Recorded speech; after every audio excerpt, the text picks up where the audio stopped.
주간 똑똑똑.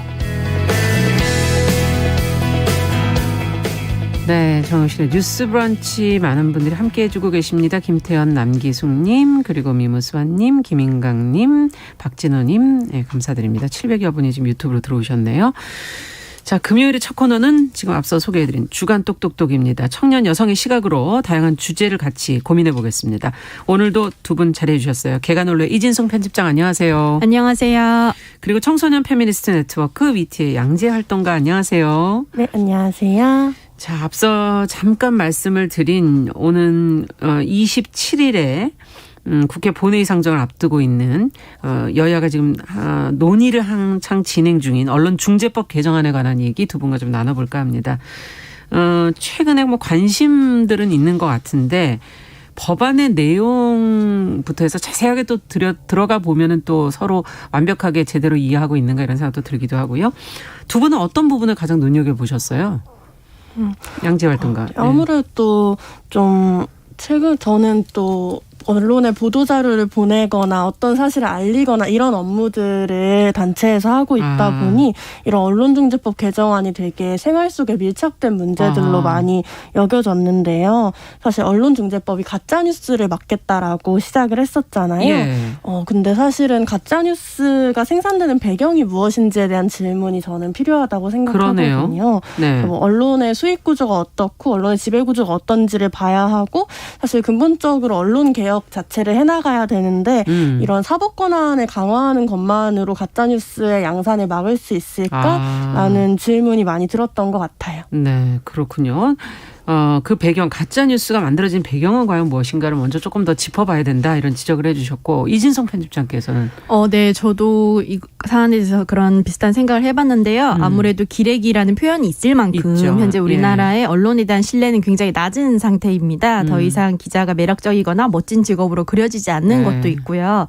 그래서 이제 포털 사이트의 뉴스 클릭 수가 곧 이익이 되는 구조가 되면서 자극적인 낚시성 기사나 이런 상관없는 기사들, 이런 피싱 기사들이 되게 많이 늘어나면서 언론 보도의 질을 현저히 떨어뜨렸기 때문에 지금 혁신이나 변화가 필요한 시점은 맞다고 봅니다. 네. 그래서 뭐 여당에서 이야기한 언론으로부터 피해를 받은 사람의 스스로를 보호하기 위한 장치라고 이야기한 그 열람 차단 청구권 같은 경우에는 그 언론 피해자가 해당 기사의 온라인 열람을 차단해달라고 청구할 수 있는 권리예요. 이런 것들을 봤을 때는 이제 연예계 댓글란이 없어지면서 이게 무분별한 악플을 차단하는 효과가 있었던 만큼 어느 정도의 기대되는 효과는 있을 거라고 생각하지만 역시 이걸 이제 하나하나 따지고 들어가 보면 이게 오히려 공익적 보도를 위축시키는 그런 부메랑으로 돌아오지 않을까 하는 우려를 저 또한 하고 있습니다. 네. 지금 말씀 속에 앞서 얘기해 주신 수익 구조, 뭐 포털이 그 피싱 기사가 이익이 되는 이것도 하나의 수익 구조라고 볼 수가 있는 거기 때문에 그런 여러 가지들을 다 들여다봐야 된다는 지금 말씀이신데 지금 찬성하는 쪽의 여론을 보면은 언론 자유가 너무 과하다. 또 가짜뉴스를 생산하거나 표현의 자유를 남용해서 피해를 보는 사례가 많다. 지금 개혁이 필요하다. 이런 지적들이 지금 나오고 있어요. 앞서 언론 보도의 질의 문제, 개혁은 필요하다. 두 분 다 지금 언론 개혁은 필요하다라는 입장이신데 어떤 부분에 문제가 되는지 뭐 떠오르시는 것을 가지고서 같이 한번 좀 얘기를 해보죠. 사례를 가지고. 네, 저는 이게 좀 언론의 자유가 과하다라기보다는 언론의 사회적 책무가 요구되지 않는다. 더 가깝다고 봤어요. 가짜뉴스가 양산되는 배경에. 이를테면 제가 처음으로 언론에 대해 고민했던 건 사실 세월호 사건 이후였거든요. 그래서 세월호 사건이 보도되는 과정에서 이 전원구조라는 오보를 모두가 받아 적어서 보도를 했었고 사실 이 과정에서 SBS의 한 기자가 기자라는 특권이라는 것, 질문이라는 특권을 잘 활용해야 한다고 배웠는데 그냥 받아 적기만 한 것에 대해 부끄럽고 미안하다라는 입장을 낸 적도 있었어요. 그래서 단순히 뭐 받아 적기뿐만 아니라 희생자나 피해자의 신원을 공개하는 등 취재윤리가 위배된다거나 세월호 특별법 제정 당시에 대학 특례 입학이 핵심적인 의제가 된다거나 이런 식으로 좀 언론에서 사건의 근본에 좀 왜곡하는 방식의 보도들을 정말 많이 했었던 것 같아요. 또 이런 게 최근에는 미투 운동을 하면서도 좀 피해 사실을 중심에 두고 피해자를 지나치게 노출시키는 방식의 보도 혹은 뭐 성범죄를 성추문으로 축소하는 등 왜곡된 통념을 양산하는 보도들이 있어 왔다고 생각합니다. 네, 정말 세월호 사건은 정말 언론의 문제를 아주 정확하게 드러냈던 그런 맞아요. 사건인 건 분명한 것 같고요.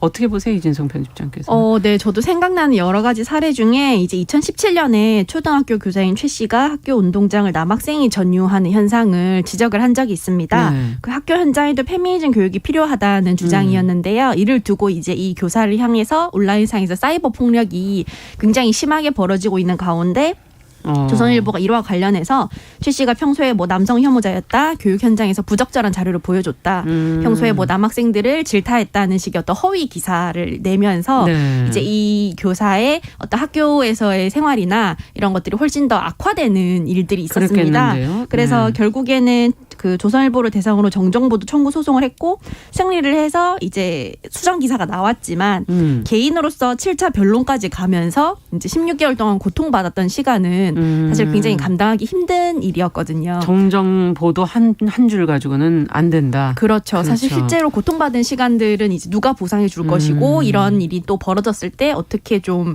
그 보호를 할 것인가 네. 이런 문제가 지금 전무한 상황이거든요. 예. 네. 정말 두 가지 사건만 얘기해도 참 부끄러운 부분들이 많은데요. 반면에 또 애초 마련된 내용대로 법안이 통과되면 앞서 잠깐 얘기해 주신 것처럼 언론 자유가 공적으로 좀 위축되지 않겠는가 하는 우려도 또 한켠에 있어서 그 우려를 뭐 지금 국가 인권위, 국제 언론 단체들이 특히 많이 이제 쏟아내고 있는 것 같아요. 어떻게 될까요? 어떤 가능성이 있다고 보십니까, 두 분은? 아무튼 국가인권위원회에서 지적하고 있는 건 권력 감시나 통제 기능이 주된 목적 중인 하나인 언론 보도가 특성상 확인 가능한 사실을 중심으로 해당 사안의 의혹을 제기하거나 쟁점화를 해서 여론을 형성할 수밖에 없다라는 이야기를 하셨고 네. 그래서 허위 조작 보도의 개념이 구체적이지 않으면 이런 어떤 비판적인 보도들을 자의적으로 명예훼손 등으로 해석할 수 있다라는 이야기를 좀 하셨어요. 예. 그래서 저도 이 말에 되게 동의하는데 이를테면 스쿨미투 같은 제가 주로 해왔던 운동들을 생각하면 학생들이 명예훼손으로 고소 고발된 경우들이 많았고 사실 이 사건 자체를 처리해 나가기 위해서 되게 지난한 법적 투쟁을 감수해야 하는 것 자체가 피해자들에게 부조리를 고발하는 것을 되게 두렵게 만들었던 것 같아요. 네. 또 한편으로 스쿨미투 같은 제도적 장치 내에서 해결할 수 없는 폭력의 영역들은 좀 언론 보도나 이슈 공론화들이 되게 중요한데 사실 이러한 언론중재법이 이러한 공론화를 축소시키는 게 되게 우려스러운 지점이고요. 더불어민주당에서 이러한 지적을 받은 이후에 허위 조작 보도를 정의한 조항을 삭제하고 진실하지 아니한 보도로 변경을 했었잖아요. 네. 근데 저는 이 조항이 더 모호하고 재판부의 재량의 판단권을 맡기는 방식이라고 생각하는데요. 이것도 모호하군요. 네. 그래서 이게 되게 문제적인 조항이 아닌가라고 생각하고 있습니다. 네. 법에는 어떤 명확성 이런 게 좀 사실 중요하죠. 네. 네. 이진성 편집장께서는 어떻게 보세요? 네. 양지아 활동가 말씀대로 과연 이 허위 조작 보도에 대한 주관적 해석이 큰 문제가 될 수 있는데 예를 들면 과거의 형제복지원 고발 사건 같은 경우에도 그 과거 기억에 의존한 생존자의 증언이 시발점이 되어서 이 문제가 이제 확산이 되고 맞아요. 그 과정을 거쳐서 이제 그 전수조사를 요구를 하고 이 과정을 거쳐서 형사 고발이 돼서 법원에서 겨우 피해가 그 인정받은 사례예요. 네. 그런데 이렇게 목소리가 애초에 만들어지지 않는다면 이것을 허위 보도로 얼마든지 매도하고 몰아가고 그 이런 이 움직임을 자체를 촉구하는 게 이제 불가능해질 수 있거든요. 그리고 또 정정 보도의 형식을 강제한다는 점도 좀 문제인데 이번 법 개정이 이제 레거시 미디어, TV나 신문 같은 오래된 미디어를 겨냥했다는 지적을 받는 이유가 네. 정정 보도를 같은 분량 같은 크기, 같은 포맷으로 내야 된다라는 부분이 있습니다. 네. 근데 이런 경우에는 이제 뭐 그 지면이 아닌 언론 보도는 어떻게 할 것인지가 굉장히 모호하고 그리고 탐사 보도 같은 경우에는 아무래도 굉장히 내용이 긴 그렇죠. 기사일 수밖에 없는데 아무래도 이런 법안이 이제 들어오면은 혹시 모를 위험을 관리하기 위해서 기사를 더욱 쪼개거나 축소하면서 심도 있는 기사를 기피하게 되는 그런 부작용도 염려해 볼 수 있습니다. 그러네요. 네. 정정 보도는 보통 TV 같은 경우에는 이렇게 자막 처리를 해서 내는 경우가 있고 신문은 이제 신문 지면에 그렇게 내는 건데 같은 분량으로 하게 되면 우려스러운 부분이 있다 이런 지금 지적을 해주셨어요. 자, 그렇다면 개정안 중에서 지금 저희가 허위 조작 보도 관련된 내용을 지금 얘기를 해주셨는데 또 징벌적 손해배상제 문제도 지금 하나의 또 쟁점이 되고 있는 부분 중에 하나입니다. 피해자들 특히 사회적 약자가 피해를 봤을 때 이 부분이 사실은 더 강조돼야 되는 거 아닌가 하는 그런 생각이 드는데요. 어떻게 보시는지 지금 피해 구제 정정보도 이 부분 조금 더 얘기를 해보도록 하죠. 네, 저는 이런 고민이 있는 것 같은데요. 이런 사법 권한, 처벌 권한이 강화되는 게 정치, 경제의 권력들이 언론을 통제하는 수단이 될지 아니면 사회적 약자나 피해자가 구제받는 수단이 될지에 대한 질문이 드는 것 같아요. 그래서 저는 사실 사회적 약자이고 사회적인 지위가 열악할수록 허위 조작 보도의 고의나 과실들을 증명하기 어렵다고 느껴졌거든요. 그러니까 이번에 언론중재법이 입증 책임 자체가 피해자에게 있다라고 이제 이야기를 한 거잖아요. 물론 아무튼 입증 책임이 언론에 전가되어서 언론 보도가 위축되는 것에 대한 우려에서 이러한 법안이 발의된 것은 맞는데 사실은 언론중재의 피해 구제제도 청구 신청인 유형을 보면 교육자나 전문직 종사자, 정치인 등의 좀 청구가 다른 사회 집단보다 많다고 해요. 어느 정도의 기득권이잖아요. 네, 사회적 지위가 있는 이들이 문제 제기하기에 더 원활한 거죠. 그래서 저도 되게 많은 언론 보도를 경험했고 그 안에서 제 말들이 왜곡돼서 나간다거나 허위 사실이 유포되는 경험들도 있었는데 사실 막상 이거를 중재 신청을 하는 과정들이 뭐 피로하기도 하고 또 언론과 나의 영향력 차이를 실감했을 때 선뜻 일반인이 그렇게 하라고 얘기하기 좀 어려운 게 있더라고요. 그럼요. 그래서 언론 자유를 축소하지 않으려는 취지에 대해 되게 동의하지만 입증이나 정정의 책임을 사법 권한으로 가져가고 사법 권한을 극대화하는 게 과연 옳은가? 사실은 언론중재위 등 기존 언론감시기구의 역량을 강화하거나 플랫폼 자율규제를 강화하는 방식들로 자정하는 것이 좀 개별 피해자의 역량에 상관없이 구제받을 수 있는 방식은 아닐까라는 좀 고민이 많이 되었습니다. 어떻게 보세요, 이진성 편집장께서는?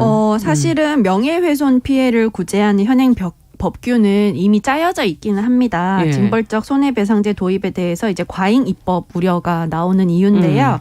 형법상 명예훼손죄와 모욕죄, 민법상 손해배상 청구, 정보통신망법에 따른 사이버 명예훼손죄 같은 법률이 이미 있기 때문에 또 언론중재위원회를 통해서 심의나 조정 절차를 거칠 수도 있어요.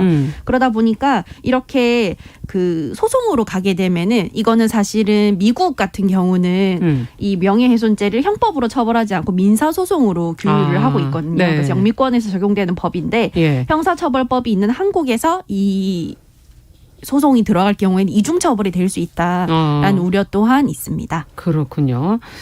자, 대상이 그럼 이 언론중재법 개정안이 사회적 약자와 소수자를 대변하는 언론 매체에는 위협이 된다. 뭐 이런 지금 지적들도 있는데 이거는 또 어떻게 보십니까? 여기까지 얘기가 좀 들어가 봐야 될 것 같아요. 대표적으로 장애인권에 대한 보도를 많이 하는 비마이너라는 언론사에서는 편집장분께서 이런 말씀을 하셨는데요. 장애인 인권단체에서 문제 해결을 요구하고 가해자를 고발해도 지자체 등에서는 소송 중이니까 결과가 나오면 조치하겠다라는 말을 주로 하신다고 해요. 그래서 이런 부분들은 사실 제도적 절차가 완료된 데는 너무너무 시간이 오래 걸리잖아요. 아까 뭐 16개월 정정보도 나오기까지 16개월 이런 얘기도 하셨는데 이런 부분들을 기사를 쓰지 않으면 없는 목소리가 되고 그 속에서 피해가 계속 은폐될 수밖에 없다는 이야기를 하셨고요. 저는 이 부분에 되게 공감이 되는 것 같아요. 사실 제도가 존재하더라도 제도 등을 통해서 진실을 밝히고 보상하는 데는 되게 시간이 많이 걸리고 그 과정에서 사회적 지위가 약한 피해자들이 끊임없이 이것을 놓지 않고 가려면 사회적 여론이나 지지가 당연히 필요합니다. 우리가 이러한 공론과 언론에서의 보도들을 통해서 함께 분노하고 청와대 청원에 참여하고 그를 통해 제도적 변화가 일어났던 경우들도 되게 많잖아요. 그래서 그런 것처럼 좀 진실을 밝힐 것을 요구하고 감시하고 추동하는 보도들이 축소될 수 있는 가능성이 굉장히 우려가 되는 부분인 것 같고요. 그래서 이런 우려가 나왔을 때 세심하게 조율하고 고민해가면서 언론개혁을 해나가야 되는데 사실은 지금의 여야 8인 협의체 자체는 여야를 중심으로 구성되어 있다는 점도 한계적이고 18일에 아주 단기간 안에 이 법안을 논의하는 것도 너무너무 한계적이어서 정말 이 법안이 언론개혁에 대한 의지가 있나? 사실은 여야의 정쟁의 도구로만 쓰이고 있는 게 아닌가라는 생각이 생각이 많이 듭니다. 그러네요. 정작 중요한 목소리, 담아야 될 목소리를 내는 사람들의 이야기는 네. 청취하고 있는가라는 질문을 지금 해주셨기 때문에 그리고 18일이라는 기간은 정말 모든 걸 조정하기에는 시간이 좀 짧은 거 아닌가 하는 생각도 들기도 하고요.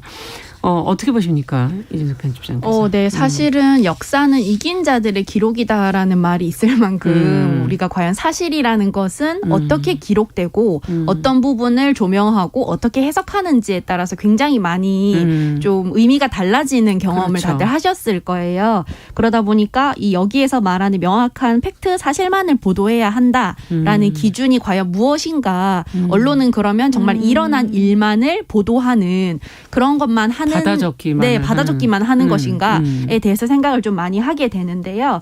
그 한국 사회에서는 이제 언론이 그 해야 하는 역할이 담론을 만들고 아까 말씀했었던 여러 사안에 대해서 여론을 형성을 하고 네. 또 보이지 않는 그 부분에 대한 목소리 이런 걸 가시화하는 역할도 사실은 해야 되는 거거든요. 네. 그런데 이런 식으로 중재법이 들어갔을 때 가장 피해를 보는 거는 사회적 약자일 수 있다라는 말이 나오는 이유가 이런 식으로 징벌적 손해배상 청구나 이런 것들을 할 수 있는 그 주체가 반드시 약한 개인만이 아니고 피해자, 약자들만이겠냐. 사실은 기업이 이거를 이용을 할 수도 있고 그렇죠. 대상이 될 수도 그렇죠. 있죠. 그리고 퇴직한 공무원 같은 경우에도 네, 이걸 할 수 가능하죠. 있거든요. 예. 그러다 보니까 사실은 누가 이걸 어떻게 이용하느냐에 양날의 검이 될 수 있다라는 네. 문제점이 있어요. 예를 들면 이 댓글 같은 걸 차단하거나 하는 방법들이 처음에는 이 피해자 개인들을 위한 방법으로 시작이 됐지만은 좀 안 좋은 리뷰를 그 기업 쪽에서 미리 이제 안 보이게 블라인드 처리를 한다던가 하는 식으로 이제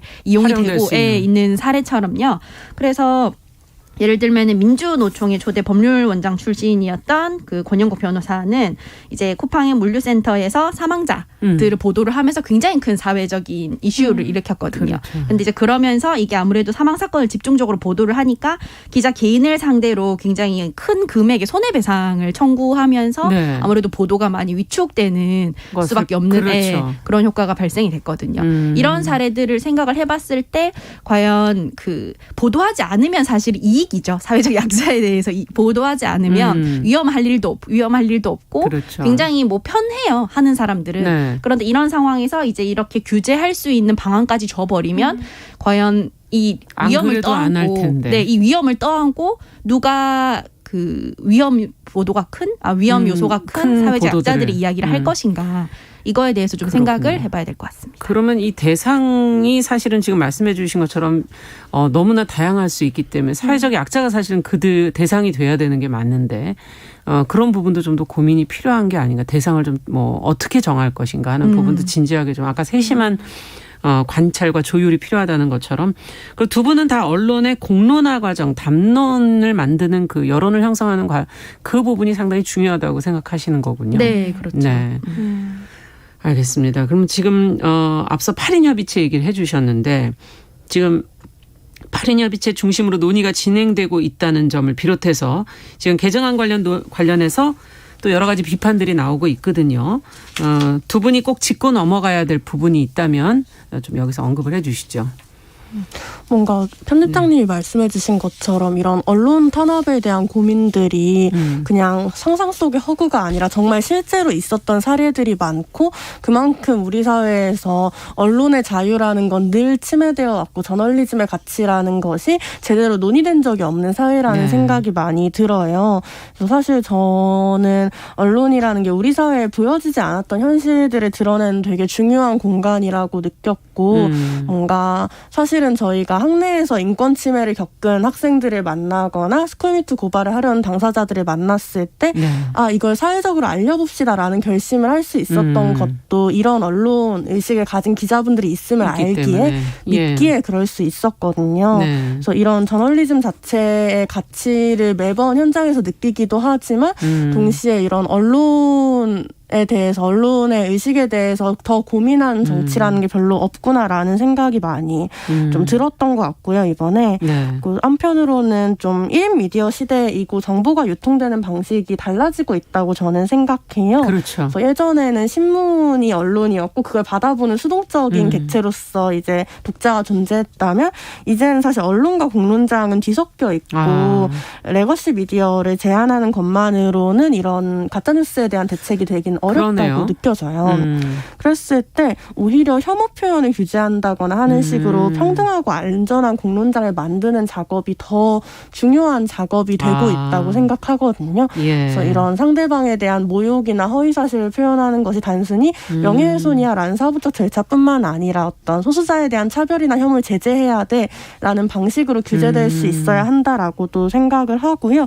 이와 관련해서 유니브팸이라는 청년 페미니스트 단체에서는 이런 혐오 표현 규제에 대한 법안을 실제로 제안한 바도 있습니다. 아, 그렇군요. 그러니까 혐오 표현으로도 충분히 그런 문제들을 어느 정도는 방지할 수 있다는 부분을 지금 지적을 하나 해주셨고. 모든 부분을 네. 해결하기는 어렵겠지만 사실은 혐오나 차별이나 이런 허위 보도들을 막아야 된다는 어떤 저널리즘의 가치를 만드는 방식으로서 이러한 법안이 좀 유의미할 수 있다라고 생각합니다. 예. 자, 어떻게 보세요, 이진성 편집장님? 네, 저도 같은 부분에서 문제의식을 느꼈는데요. 가짜뉴스를 바로잡는 것이 목적이라면 왜 전체 미디어를 대상으로 하지 않고 지금 현재 오히려 젊은 세대들이 훨씬 더 많이 사용하고 있는 1인 미디어, 이런 것들, 이런 소셜미디어 채널이 대상에서 빠져 있는가. 사실은 이 채널들이야말로 이 클릭을 통한 수익 구조에 굉장히 민감하기 때문에 더 많은 가짜뉴스들을 생산하기 쉬운 구조거든요. 그래서 전 세계적으로 가짜뉴스의 주된 통로가 이런 소셜미디어 플랫폼이라는 점을 감안하면은 이 부분이 좀 의아하다고 할 수 있는데요. 말씀을 하셨던 것처럼 이제 언론과 공론장의 역할이 뒤섞여 있고 이 부분은 혐오 표현에 대한 접근으로 가야 되지 않나라는 부분에서 저도 굉장히 동의를 하는 게 그렇군요. 우리가 과연 알 권리에 대해서 다시 한번 생각해 봐야 될 때라고 봅니다. 과연 우리가 생각하는 알 권리란 무엇이고 이런 소셜 플랫폼에서 나오는 우리가 생각하는 어떤 기사라던가 우리가 알아도 되는 가십이라고 생각하는 것들이 이런 것들을 우리가 어떻게 클릭을 통해서 이런 것들을 계속해서 확산하는데 기여하고 있는지 내 자신에 대해서도 그런 윤리적인 책임도 좀 제고를 해볼 필요가 있고 이런 것들은 미디어 리터러시 교육 같은 걸 통해서 바로잡아가야 할 일이지 언론 자체를 규제를 한다거나 여기에 그 징벌을 줄 수 있는 방식으로는 해소되지 않는 것이라고 봅니다. 네, 이 언론은 소비하는 소비자 또 수용자의 측면도 꼭 한번은 생각해 봐야 된다. 네, 그래서 사실은 그런 거에 대한 전반적인 교육이 같이 있죠, 가야 된다라고 생각을 합니다. 네, 그렇군요. 더 하실 말씀이 끝으로 있으십니까? 예. 저도 이런 거에 대해 좀 고민하다 보면 이런 느낌이 있는 것 같거든요. 사실 가짜뉴스가 만연할 수 있었던 것이 오히려 언론의 정치적 독립성 같은 저널리즘의 가치가 제대로 지켜지지 않았기 때문이잖아요. 저 최근에 사실 여기서도 계속 이야기하고 있는 공영방송 지배구조 개선의 문제라거나 이런 이야기들 왜 함께 다뤄지지 않는가? 문재인의 공약이었는데 왜 제대로 되지 않았는가? 이런 고민도 있는 것 같고 또 한편으로는 사실 2020년부터 네이버가 기사로 생기는 광고 수익을 언론사에 나눠서 차등 지급하는 이 방식의 개편이 있었는데요. 이런 부분들에 대해서도 사실 당시에 매체 간 양극화나 혹은 어뷰징 기사 중심의 보도에 대한 고민들을 많이 하셨었어요. 근데 이런 고민들은 잘 드러나지 않고 사실은 그냥 가짜뉴스 맞겠어라는 이야기만으로 그런 너무 단순하군요. 지금. 단순한 명분만으로 진행되는 좀 언론 개혁에 대해 동의하기 어렵다고 생각이 듭니다. 네, 지금 좀 복합적으로 가고 변화하고 있는 그런 언론을 정말 이 제도가 또 따라갈 수 있는 건가, 제대로 다 만들 수 있을까 하는 그런 의구심도 다 한 부분에서 또 들기도 하네요. 근데 무엇보다 두 분이 언론의 가장 중요한 역할 중에 하나로 보이지 않는 목소리, 어떻게 보면 보여지지 않는 현실, 이것을 어떻게 가시화하게 하느냐, 들리게 할 것인가에 언론이 좀 더 역할을 해주기를 바란다는 것도 다시 한번 느끼게 됐습니다. 자, 주간 똑똑똑 오늘은 언론중재법 개정안 논의 문제를 통해서 언론의 문제, 또 사회적 약자 중심으로 한번 이 문제를 들여다봤습니다. 청소년 페미니스트 네트워크 BT의 양재활동가 개관원래 이진성 편집장과 함께했습니다. 감사합니다. 감사합니다. 자, 정용실의 뉴스 브런치 듣고 계신 지금 시각 10시 31분이고요. 라디오 정보센터 뉴스 듣고 오죠.